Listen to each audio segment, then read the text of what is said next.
Every great power begins with an uncomfortable truth. The world isn't what we wish it to be. It is what it actually is. I discovered this during a moment of deep frustration in my career, when I stumbled upon the writings of Niccolò Machiavelli, the 16th century Florentine philosopher often misunderstood and demonized.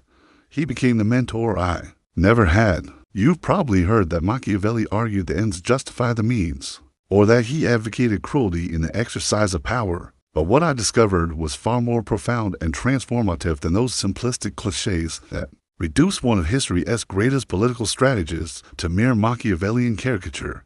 The first lesson I learned from Machiavelli was seeing reality without filters. In The Prince he writes, "Many have imagined republics and principalities that have never been seen or known to exist. There is so much difference between how one lives and how one ought to live that whoever pays attention to what ought to be done rather than to what is done learn first to their own ruin rather than to their preservation." That passage struck me like an electric shock.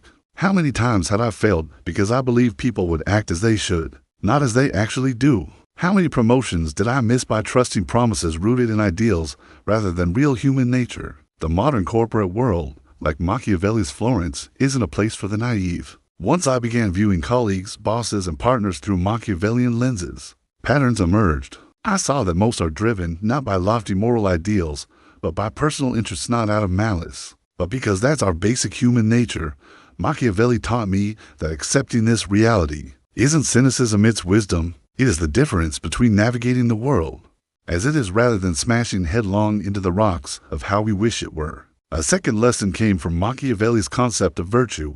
Unlike Christian virtue, virtue is the capacity to act decisively at the right moment, adapting flexibly to circumstances. He writes, "A man who wishes to make a profession of kindness in everything runs necessarily among many who are not good." This didn't mean abandoning ethics, but understanding that different contexts demand different approaches. In my work, I stopped forcing one leadership style. With some team members, clear authority worked. With others, collaboration drove better results. That flexibility, far from being a lack of character, was exactly what Machiavelli prescribed: strategic adaptability. One of his most famous lessons is the dilemma of whether to be loved or feared. His answer, often misunderstood, isn't binary. Ideally, one should be both, but since that's hard, it's safer to be feared than loved. When I applied this, I didn't try to instill fear. I realized respect and clear boundaries are vital. I stopped seeking approval at all costs and began setting firm limits. The result? More professional respect and healthier relationships, not less. I began this journey as a frustrated professional and emerged with a new relationship to power grounded in realism, adaptability, strategic courage, and purpose-driven action. Let me know if you'd like me to continue polishing or expanding the next sections.